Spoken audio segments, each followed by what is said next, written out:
yeah.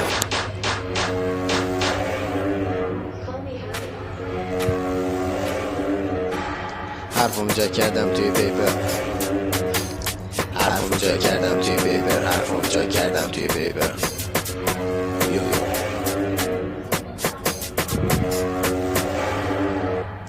حرفم جا کردم توی پیپر، گل کشیدم رفتم پیش زیتت، اکثر آهنگام همش فیتت، با من در نیافت میکنم هیتت، میزنم توی تنهای مفرین، همتون چرتین همتون مفتین، نمیخورین به درد کسی حتی باعث میشین که عقب بیفتیم. من تنها اومدم جلو نه با جماعت لاشخور جفتی، خوب بودم ولی حالم بد شد تا اینکه فهمیدم توی سختی مایت مرد شد. بس کن تو هم نزن دست برد، بیا بکن برو شاید حل شد.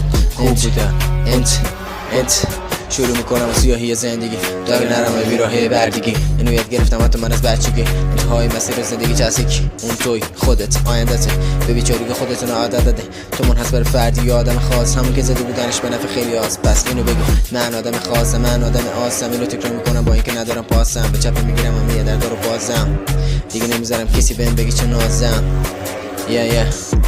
حرفم جا کردم توی پیپر، گل کشیدم رفتم پیش زیتت، اکثر آهنگام همش میشه فیتت، با من در نیافت میکنم هیتت، میزنم توی تنهای مورفین، همتون چرتین همتون مفتین، نمیخورین به درد کسی حتی باعث میشین که عقب بیفتیم.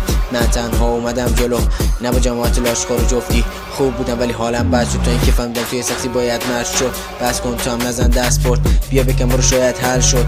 خوب بودم ولی حالم بد شد تا اینکه فهمیدم توی سختی باید مرد شد.